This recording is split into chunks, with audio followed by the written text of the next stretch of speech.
Welcome to Kiki's Chat Show. Today is a very interesting day. We're talking about change. We're talking about life. We're talking about who we are. We're talking about finding ourselves. And the biggest thing we're talking about is a book called The Sciences of Change. It's a biography by my guest, who is the author. And we're going to talk about him, his life, his achievements, and all of the things he's done so far, and why he made drastic changes by the time he was 38. And this is somebody who I view as a high flyer, somebody who's doing really well in his life, and somebody who we all need to listen to, because there are bits in his life that resonates with all of us, especially us from the diaspora, us Black people, us people of color who are in a foreign land. Either you were dragged kicking and screaming into this foreign land, or you have found yourself here for whatever reason, and how you feel, where you are placed in this strange jigsaw, how you feel, how you're moving, and how you feel appreciated. Welcome to the show, Ian Clarke. Thank you so much for having me on the show, Kiki. I've been so excited for this. Amazing. Oh, it's a pleasure. Now, let me tell you about Ian Clarke before we start. He's a 10 times world record holder with 13 awards for excellence in driving change. Ian is 38, as I said earlier. He's an author, an entrepreneur, equality campaigner, and humanist. In 2021, he sacrificed his 14-year financial services leadership career across 2 continents to take a stand against institutionalized hatred and oppression. Amid global press coverage, his dramatic exit yielded the first Black female board director in investment banking history. Today, he's pioneering a new global industry in his firm, the Deilightful Group, a change engine anchored in quantum mechanics. His new book, The Sciences of Change, explains how it works and provides a batch of changes as proof of concept. Now, people, it is a lot of words, but I hope you understood that. The basic thing is he was working 14 years with HSBC. And then he suddenly had an epiphany and he left. But he left because of reasons which he's going to explain to us, and we're going to talk about it from there. Now, Ian is not different from a lot of young men and women who are going through all sorts of experiences, which is making them wonder whether they're at the right place, whether they're in the right job, whether they're appreciated. A lot of young men are committing suicide. And it's something which worries me a lot. One advice I will give to parents, even before I start this conversation, is, what do you want? Do you want a living child who is happy, well-rounded? Or do you want to hold your handkerchief and weep while holding his photo? This is for you to ponder about while we have this conversation. But my first question to you, Ian, after all of this drama that I've just spewed out, is, can you tell me a little bit, just a little bit, a synopsis of your work with HSBC? Sure. So I joined the bank in 2014 2011 as an executive management trainee. So that was the top flight top flight graduate scheme in the UK, and it was designed to train the future leaders of the bank. 6 years, they said, from entrance to senior leadership was the target. And that program took me to every single division of the bank. So retail banking, commercial banking, credit and risk, strategy, leadership. And but despite everything, a top-rated graduate, outstanding achievement awards. You know, I was the guy that showed up at the front door to greet new graduates every year to the bank. Despite all that, I was never allowed in senior leadership, and I spent at least a half of my 14-year career in the bank in the frozen middle, which is the layer just below senior leadership that traps so many people, particularly people with difference. So by that I mean that's people who are racially, sexually, or genderly diverse, such as women or black people. So it's you know, and no one ever says, you know, oh, it's because you're black or a woman or queer or whatever. But you know, because you look on the numbers and you see the people surpassing you, and you know they're all look and sound the same. So I did every job in the bank over the course of the 14 years, which took me to New York City. I spent the last 4 years, and that was when George Floyd happened, and that was when I realised there was just no way they were ever going to let me into senior leadership, no matter what I did. And then then became right. What's the exit strategy? I see. So it was George Floyd was the trigger point then. Consider that money has a reputation of being the root of all evil, and it doesn't, you know, take a banker's mind to understand that surely a lot of the oppression and hatred we all face in the world today stems from greed.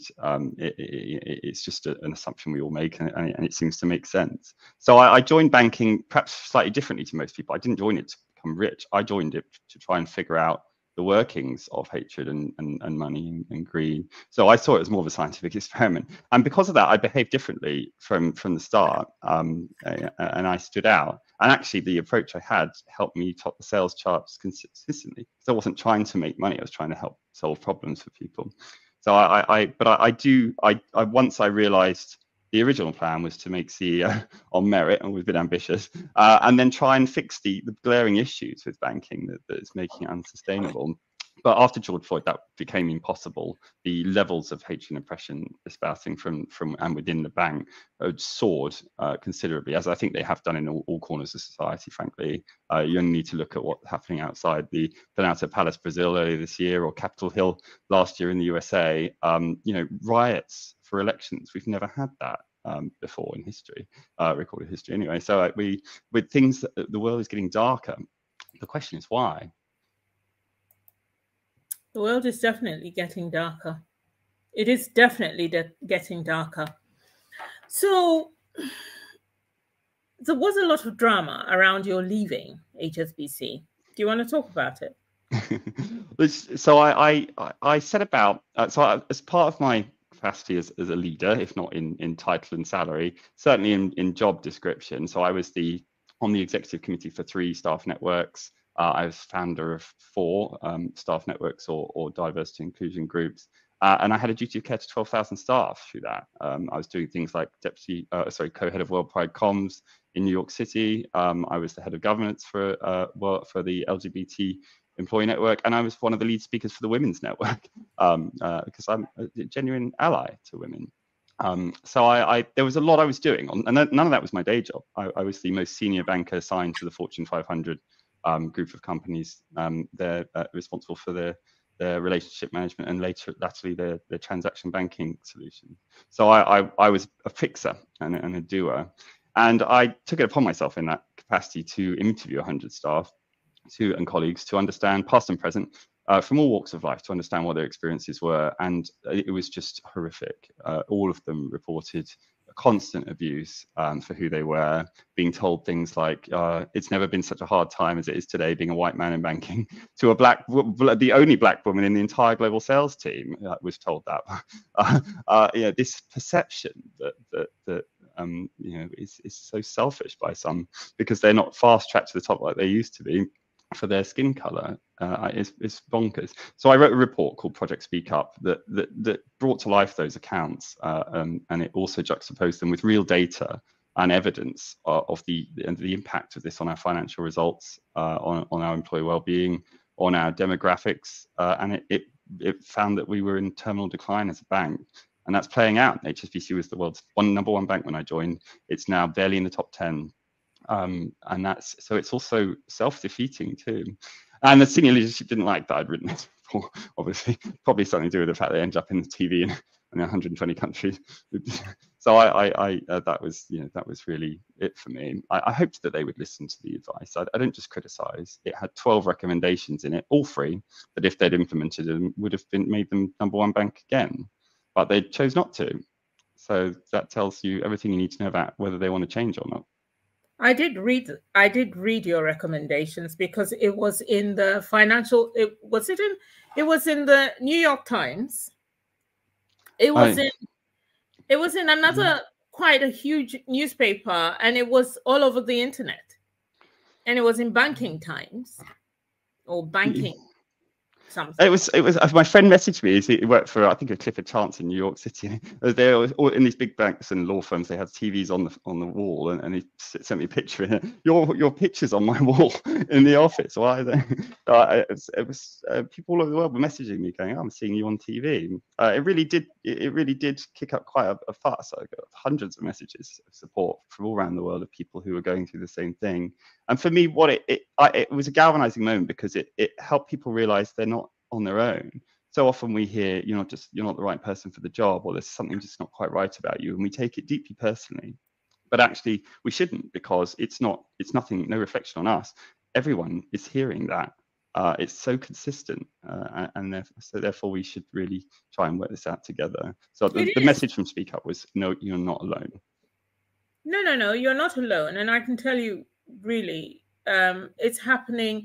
You know, even unions, some unions, and I'm not saying all unions, because there are really some good unions around, who are arguing for their members to be treated in a certain way in work and to be those unions are quite draconian to their staff. And they do the same things. They're not even allowing, for example, I know a company where they advertised for a Black person to look after Black members and to be, to organize Black members and meetings, etc., etc. And it's a bit like middle management sort of job. And a lot of people, Black people, applied for it. All the Black people were refused even an interview because they didn't have a driving license. Now, this job is in London.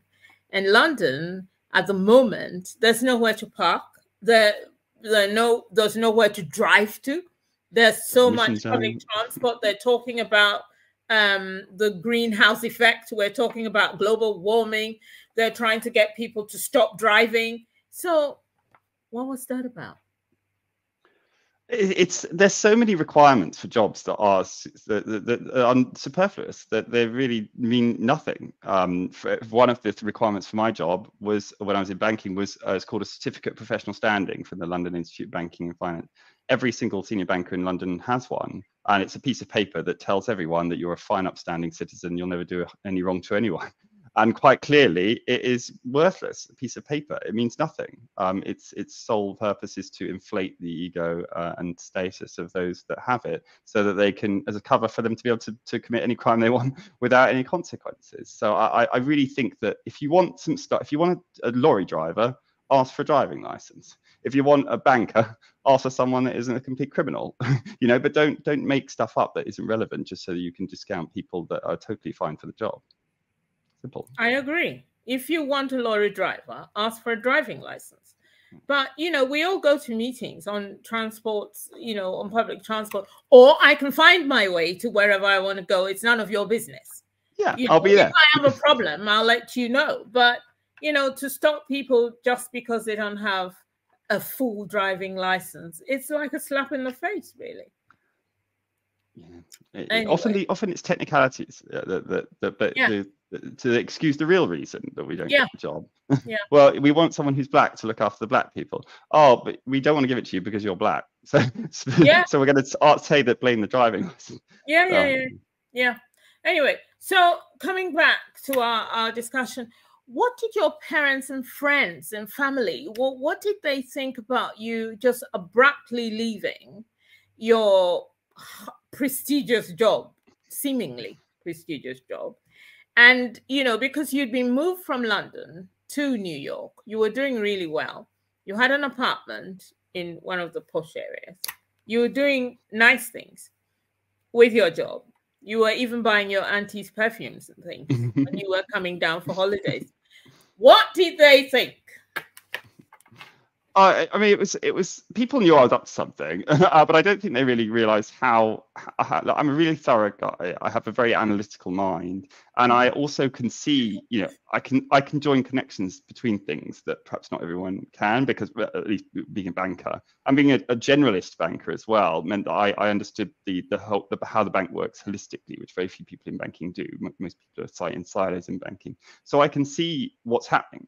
And I know that in a world where hatred is getting worse and it's getting darker, people who suffer from hatred, and this is proven in science, don't have no concept of hatred.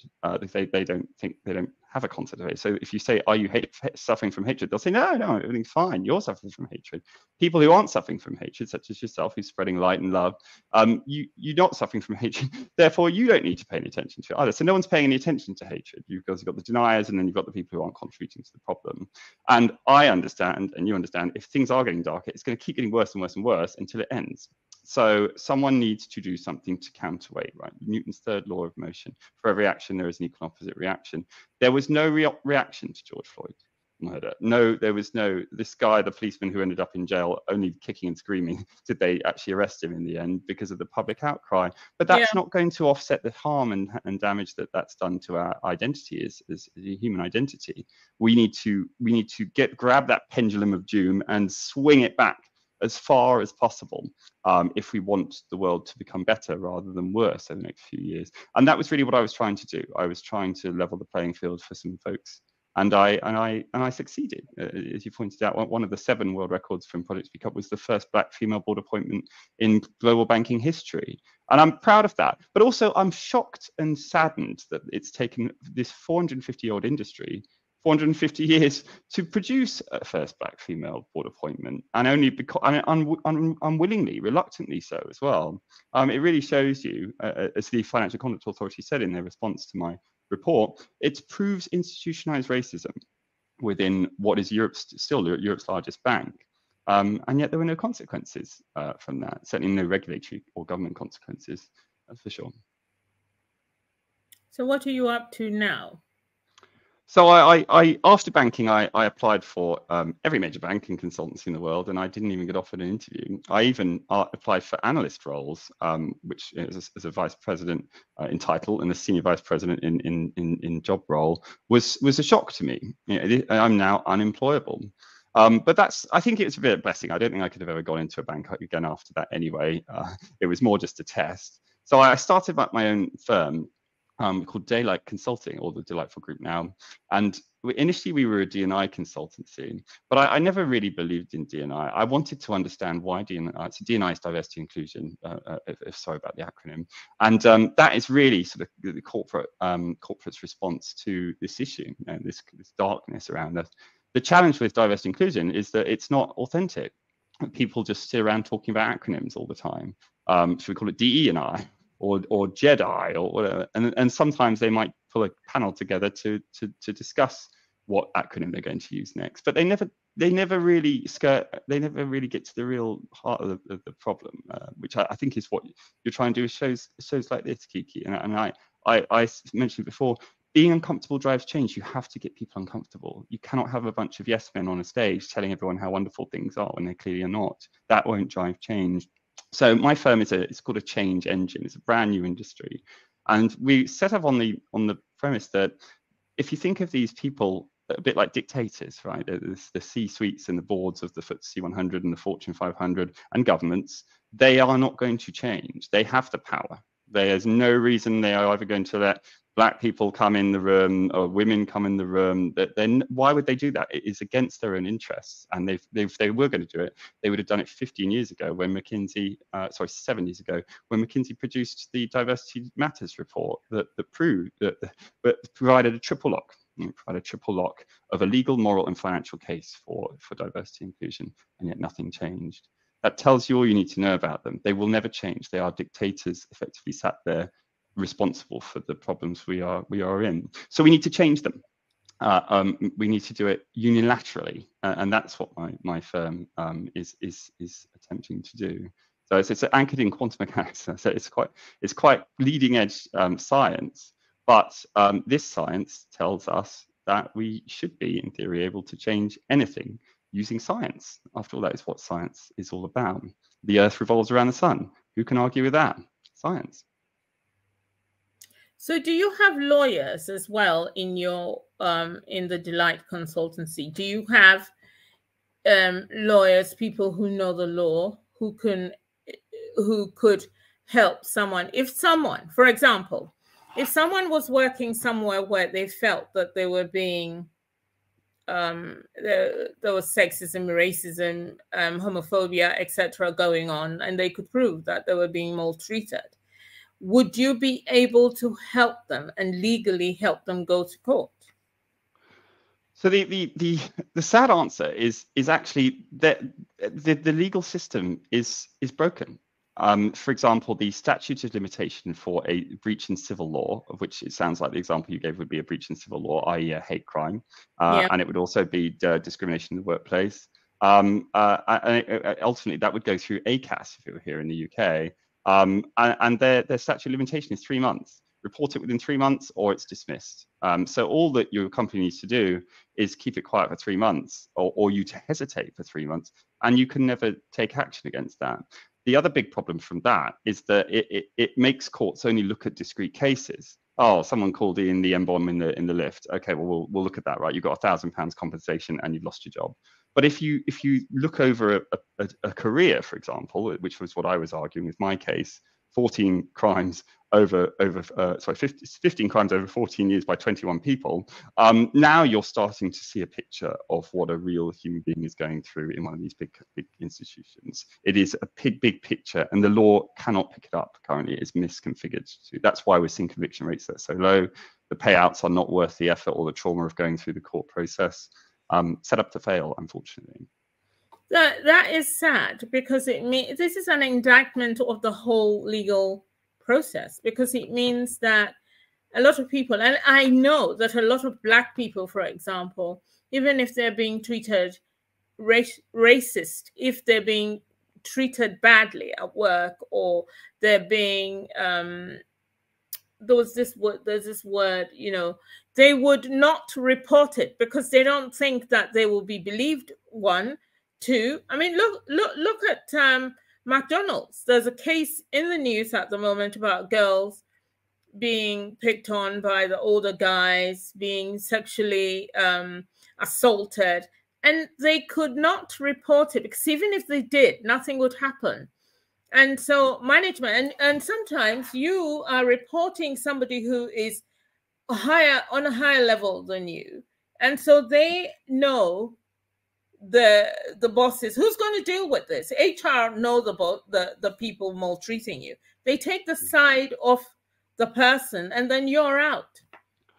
And it's actually universal what you're describing. HR will always side with the most senior leader, and they cite reputational risk for doing so. This person is paid more, therefore they are presumably worth more, forgetting entirely that all humans are equal under the Human Genome Project found that.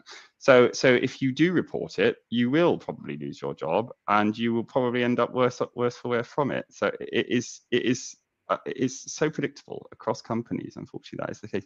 If they can't take responsibility when things go wrong, and they can't put it right or take ownership when they mess up, why are they paid such a high salary?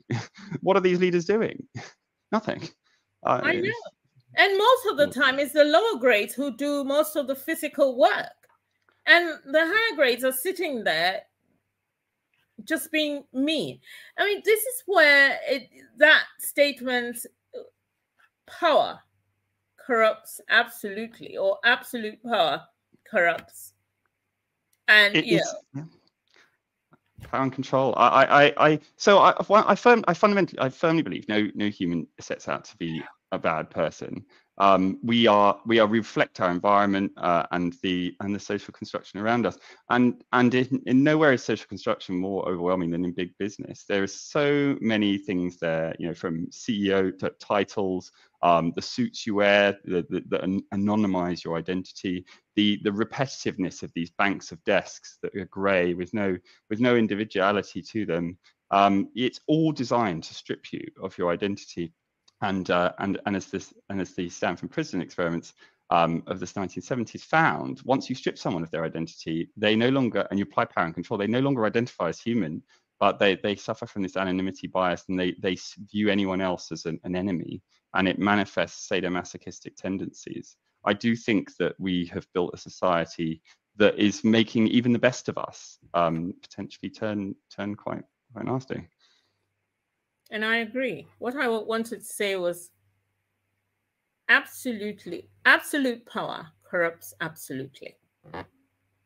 That's what I wanted to say. I was trying to play with it in my mind while listening to you. I like the play on words. I might pinch that for my next book. I hope I have to write another one too soon. This one's taken me 6 months, 19 hours a day it took me to write this book. But we in the legacy of Project Speak Up, it's full of solutions, not just criticism, or it's full of data, it's full of science, it's full of solutions. And actually, if it reaches critical mass of circulation, I think the solutions will implement themselves, because people will seize on them and they will see them through, as they did with Project Speak Up. It wasn't me who took those 7 world records over the final hurdle of the line. It was those I left behind who did so courageously and dutifully. So I really think that this book has the potential to save life. A lot of people write books to self-promote. A lot of people write books to get established. Or this book is very purposeful, and it works through step by step, trying to rebuild human identity, because it's not defined today. So we've looked in unusual places for clues on what true human identity can be, like humanity's relationship with the moon or the universe, or different parts of the world. So we looked at what's going on in North Korea and the Korean Peninsula at large, looked at Iran and the nature of Iran, to try and piece together the forgotten history of these places, to see if we can then use that to reconstruct how human identity has changed over time and what's brought us here, so that we can isolate the causes of hatred and oppression. No one's done that before. And this book, I believe, establishes those causes.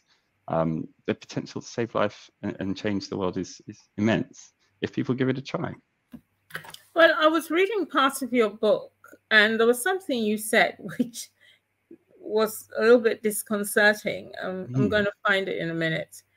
No sneaking ahead. It only just came out. It is No, you said something. You did say race discrimination cases spiked 50% during the pandemic, and nobody, and yet nothing has come out of it. Now, this was written in the Financial News, so I'm interested in the race side of things. And then, a banker behind report alleging HSBC racism resigns over lack of support. That was you, wasn't it? Yeah. I hope I did the hard bit. I wrote the report, gathered all the data, did the interviews. What I really hoped that people would see is, Ian's written this report full of truth. Right, this is our time. Let's do it. Let's change the bank. Let's seize this moment. They didn't. And if there wasn't the support to do so, to save the future of our firm and make it an equitable place for everyone, then what the hell am I doing here? All this work to save this bank that doesn't want to be saved. So at that point, I realised I just need to resign then, and it would be safer, and I can make more of an impact outside the bank. Plus, I'd had enough messages from around the world to realise it wasn't just a problem with HSBC; it was a problem with all big institutions. Oh yes, it's a problem with all institutions. I mean, you did quote Churchill to say to improve is to change, and to be perfect is to change often. I love that quote. I love that quote because it really, I think it really, I wondered what to call the book for a while. Initially, I was going to call it The Human Experience, but I think there's another book with that title. And actually, the thing that really got me with Project Speak Up is perhaps for the first time in recent history anyway, a discrete finite timeline of how someone has changed the future using the power of their mind to deliver 7 world records. And it's very rare that we have an example of that with just one person. So normally we have a team or a company or whatever. So this gives us an opportunity to then dissect it as a science. Humans create change, clearly. It's something we can do. All of us are doing it now with this show. But how do we do that? How does that work as a science? And that's really what the book, so we've tried to deconstruct Project Speak Up, turn it into a science, and then scale it up. And that's what the book explains how that works. It's this missing science. And I hope in time it will become to be a discovery of monumental proportions as well. This, in theory, allows us, as I said, to change anything. But to not change is to be as far imperfect as you could possibly be, rigid, unchangeable people, like such the ones I work with in banking, are as far from perfect as any human could possibly be. And they're an anomaly. It's not to be rigid and uncompromising is not sustainable in human identity. But how much change can you see? Sometimes to change, to go too far out is dangerous, because then people would argue that you are moving far ahead of your time and they're not ready yet, and therefore they can't identify with your drastic change. And yet even a little change could cause an uproar. I mean, I think by comparison, Project Speak Up was a very little change, and not only that, but it was actually intended to make the HSBC the most successful bank in the world again. So it was in the interest of the people that ultimately turned against it. So if they're not comfortable with that change, they're definitely not going to be comfortable with this one. But who cares? I've done it now. Change is change. One of the things which, as I was looking, because I didn't have enough time to read your book before this interview, but I was looking through it, and a thought came to me, which was, our lives at this moment is like a scientific experiment already. We are being manipulated by other people. A lot of our, it's what you just described about desks in banks and how people are made to dress up in a certain way, how people are, in fact, everything is engineered. Even the food we eat is advertised in such a way that it would attract you to eat, even if it was poison. Even if the medicine we take is attracted to us, we are already a scientific experiment. So if you are trying to get us to have a scientific change, is that not too much for normal human people to deal with? So hey, today human identity hasn't been defined. Today we haven't got an explanation for how it is that we exist. There is not even a hypothesis for how we exist. And there also isn't a hypothesis on the origins of hatred and oppression. But does that mean that there isn't an origin of hatred and oppression? Does it mean that there wasn't something in science that caused us to exist? No, there is missing science, and science, maybe we haven't discovered it yet, but you cannot pretend it doesn't exist. And once we find those things, as I believe this book identifies the source of the hatred and oppression, once that science is identified, unfortunately, that does crystallize then a liability on the sources of that hatred and oppression. We are doing no one any favors by ignoring the science, because we're just going to push the problem down the road. Somebody's asking whether is banking rigid. I thought they are now changing too fast. I mean, the change is superficial, in my opinion. If you look at all banks, certainly the big 5 banks in the UK, are changing slower now than they were 5 years ago in terms of their gender balance. All of them, Barclays, for example, has missed all its targets since 2016. Santander and Lloyds have missed their last targets in 2021, and they look on track to miss their targets in 2025, 26. The only bank that is even halfway to their target is HSBC. And I wonder why that is. Halfway to their targets. So they're the only bank which is, if you take where they are now to gender parity as 100%, then HSBC is the only bank that is halfway there. Now, when we talk about change, you're talking about towards staff, towards race, towards sexism, towards equality, towards, you know, those are the changes you're thinking of. Because I think that the questioner, the listener is talking about banking practices. For example, I went to the bank today and I had some money and I wanted to put it in my account. And I was I was in a queue, and the woman came and said, "Oh, no, you can use the machine to do this." And, you know, there are new machines. And I said, "No, I want to go the usual way, the old way. I'm an old woman. So I want to hand it to someone, make sure they put it in there and get my receipt." And she said, "No, come, I'll show you." So we go to the machine. She puts the money in.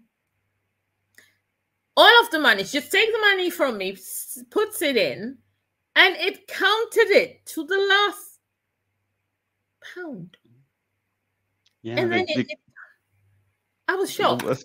The worst machines in those ones. You know, they fill up so quickly with coins. You have to change them every few hours. But they are honestly they're great. Those machines. They've taken a job that used to take me, you know, quite best part of an hour. They can do it in seconds. Fantastic technology. But technology, I'll give it to banks. They're quite good at adopting, certainly in retail banking, new technology. And if you go into a retail branch today versus, you know, 10, 15 years ago, the experience is phenomenally better than it ever was. People often say, "I don't want to use the express banking machine. I want to queue up in the," but they forget, you know, the queue used to go out the door for paying in checks in banks 20 years ago. Yeah. Today, it's a very simple digital process. Yes, digital. But the other thing, though, is most of the banks around me are closed. So I had to drive further down away from my area to go to the bank. Now, a lot of banks are closing down or closing earlier. Before you could be banking up till about 5 o'clock. Now it's 3 o'clock. Mm-hmm. Now there are no banks in some of the areas, you know, that sort of thing. So banking is changing, but the attitudes of staff, management within the banks is what we're talking about today. Isn't that it? So there's a few issues here. So a lot of some customers also struggle to change. So banks are, in one hand, saying that we don't want to change on the internal equality stuff, but then they're also saying we really want customers to change and use digital services to reduce our costs. We're going to close all the branches. So they're sort of picking and choosing which type of change they're comfortable with.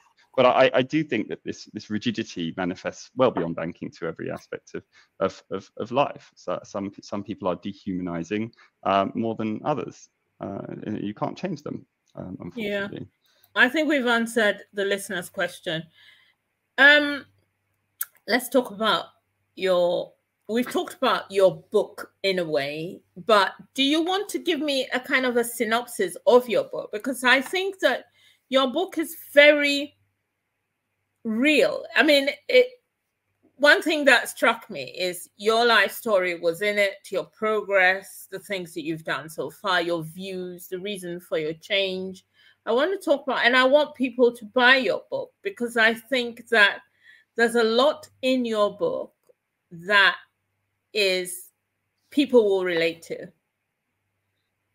It's a book for real people, and it's got. So I started trying to write.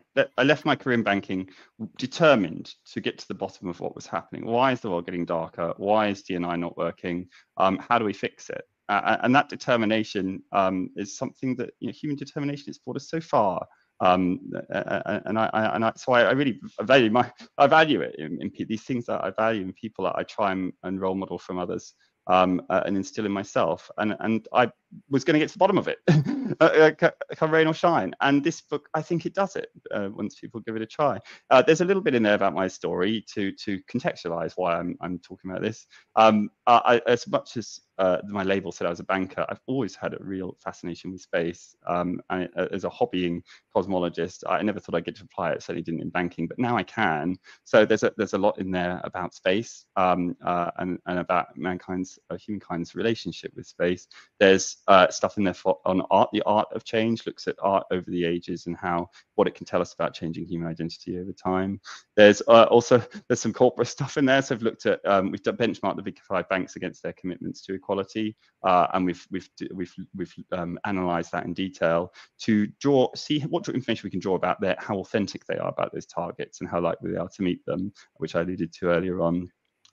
There's also in there there's some really big Easter eggs as well for people. For example, I gave a preview of it on LinkedIn yesterday. We've proved that the moon landings were faked, and the evidence for the fakeness of the moon landings is in the book. Lots of sort of little mini conspiracies came up along the way, and everything's connected, it appears. So the book takes readers on a journey through human identity over time and space, and it arrives at a conclusion at the end, and the conclusion is rewarding for those that finish it. It's a big book. It's 450 pages, non-fiction as well, so it's a big book in size and length. But for me, it was really important that it wasn't just a book full of text, because I'm a very visual learner. So half of it is images to contextualize what I'm talking about. Complex topics can become very simple with the power of an image. A photo says 1,000 words, and some of them I've illustrated myself. So it's a lovingly crafted book, and it's in no way a hard read, but it is nonetheless a lot of information in there. What is the meaning of torturous interference? So torturous interference is when you intentionally aggravate a situation for illegal means. This is relating to the CEO of HSBC Group, Noel Quinn, who never met me. I've never met him, nor he me, never spoken to him. But I sent him my Project Speak Up report, and along with a message imploring him to take action and do the right thing. And instead, he had me constructively dismissed. And not only that, but after I left the bank, he then contacted my new employer and had them cancel my offered job contract. So he really, if I'm looking at the laws he's broken here, he's broken about 7 laws, 4 acts of parliament for our democratically elected parliament, and yet he's still able to be the CEO of HSBC Group. And this is just my case. So if he's doing this so whimsically with someone he's never met, imagine what he's doing to loads of other people. It's extraordinary that we allow such behavior from the people that lead our largest public firms. I agree. What is the meaning of multiple whistleblower retaliations? So I'm under the Public Disclosure Act. I'm a protected whistleblower, someone making a declaration in the public interest to a competent authority, and I'm protected in law from retaliation from anyone, and those protections go beyond the Equality Act. Doing so, becoming a whistleblower, is meant to give you the protection of the state. Unfortunately, the state isn't protecting anyone, so I have to sit here and bass off every sodding, attack that I get from these people. And the attacks are relentless. I'm unemployable. No one will pay me. No press will cover me because HSBC threatened them to pull all advertising spending if they mention me, including the FT, the BBC, and all this. So the protections obviously aren't doing very well, but the law is still clear. If you attack a whistleblower for making a disclosure in the public interest, the penalties are meant to be very severe. What is a negative performance review? So that was the CEO of the new company I was going to move to be global head of sales and customer service contacted Noel Quinn for a personal reference, which is a very extraordinary and unusual approach. Normally, you write to the HR team of the applicant's last employer, and they send you sort of a standard reference. This guy went to Noel Quinn, someone who's never met me or spoken to me, who gave a negative review, obviously, because he was annoyed at Project Speak Up, and that ultimately led to the termination of my offered contract. That is illegal. It is illegal to provide a negative review, certainly one that is defamatory, and one that is not grounded in truth. Wow. No wonder we're in a recession all the time, because these guys just can't do a single thing legal. No, and there was a man on telly the other day who was interviewed. He works for a bank. I'm not sure which bank it was. And he was being asked about the recession and how it was affecting people. And he said, to my shock, that, people are fine. Even when they increase the mortgage, they do find the money to pay. Who was he talking about? He wasn't talking about me. Where am I finding the money from? No one is fine. If you ask any bank what the purpose of money is, they'll give you 3 reasons. It's a unit of account, medium of exchange, and a store of value. If you look up the definitions of those, you'll realize it's none of those things. It's so a store of value means it's an asset that never depreciates. Actually, if you look at the Big Mac index, it's a liability that never appreciates. It's lost 50. All major currencies lost 50% of value in the last 20 years. Is it a unit of account? That means that it's legally convertible into another asset. It is not. Money is not legally convertible into any other asset. It's built entirely on trust. Just look at what happened at Northern Rock or Credit Suisse. And the account. Store of account, unit of account, and a measure of intrinsic value. It doesn't measure intrinsic value. No one's ever seen money. Notes, checks, credit cards, debit cards. These things are all they are payment types. If you look on a banknote, it says, I promise to pay money. It's not actually money. No one's ever seen money. Money is a social construct, and therefore it doesn't exist. If you look in a bank vault, you'll see what money is, because all the bank vaults are empty. HSBC sold the Midland Bank Vault in 2016, the one from Goldfinger, if anyone's a James Bond fan. It was Fort Knox. The set for Fort Knox was the Midland Bank Vault in London. That was sold off as superfluous because they'd sold all their gold. There's no need to have gold now. We have money now, except the vault's empty. So it's not a unit of it's not a measure of intrinsic value, because 0 is 0. It's not divisible, fungible, or measurable. So unfortunately, money will always get less and less value, be devalued forever, and it means all of us will never be able to afford what we can today ever again. It's just going to get worse and worse and worse until someone does something about it. So the book explains the workings of money as well. Oh no, I know. It's everything I've asked you just now is from your book. So you can see that I did try and study. That's amazing.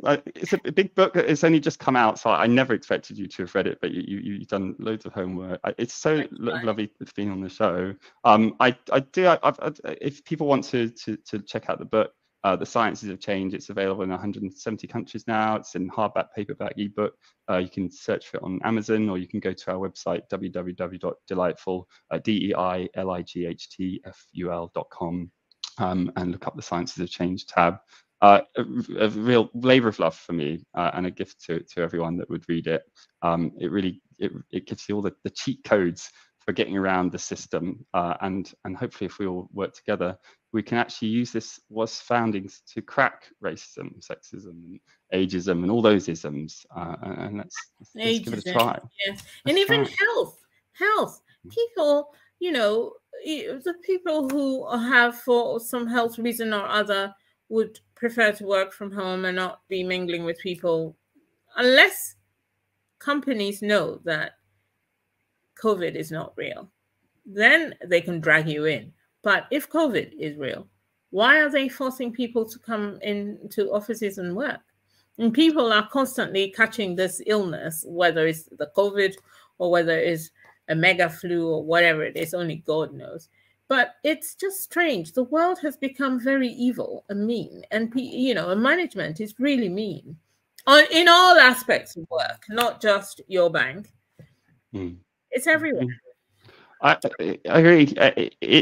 So the book looks a bit like that. So I see hatred a bit like a pandemic. It spreads from person to person. It gets worse and worse over time. It's infectious. If someone's hateful to you, unless you've got strong coping mechanisms, you can actually become the thing that's upset you. So where's the reaction? Where's the global response to hatred, like we had with COVID? There is none. But they did. Unless they vaccinate you against hatred as well, which is something. It's going to be a new concept, it's crazy. But hurt people, and so you're hurting someone who then retaliates with more hurt to somebody else, and it's a vicious circle.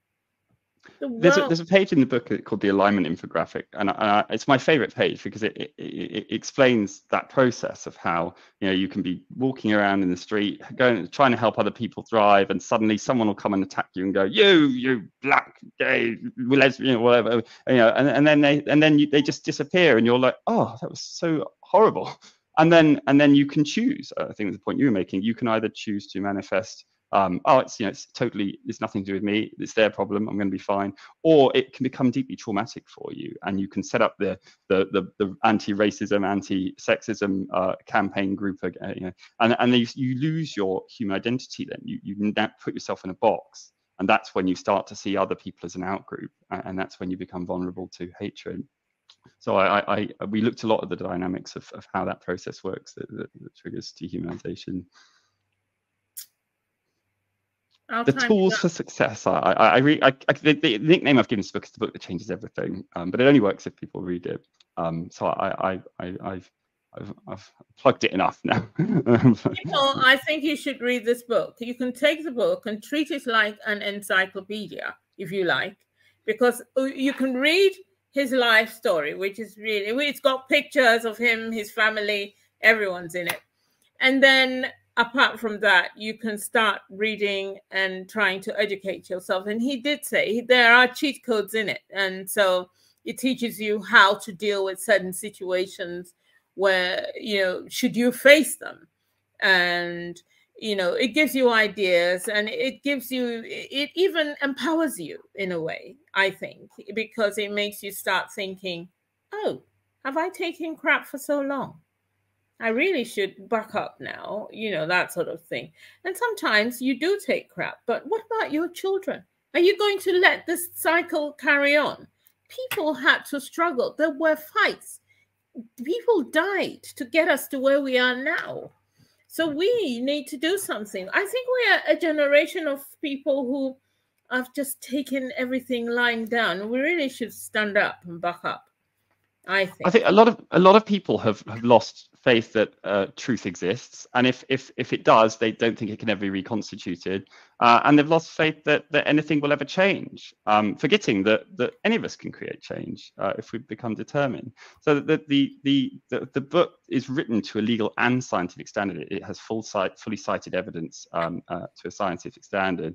And if you've ever been affected by hatred, for example, if you're facing discrimination at work, or your child's being bullied at school, or you can't access certain services because of your protected characteristics, you can literally just file a lawsuit and take a copy of the book in, and it's got all the evidence you need to win your case in there. So that was really the criteria for me. The success criteria for me is, can I write a book that any person in the world can walk into a courtroom with, and they won't need anything else to prove their case? And I think that this is that book. Remains to be seen. A big claim.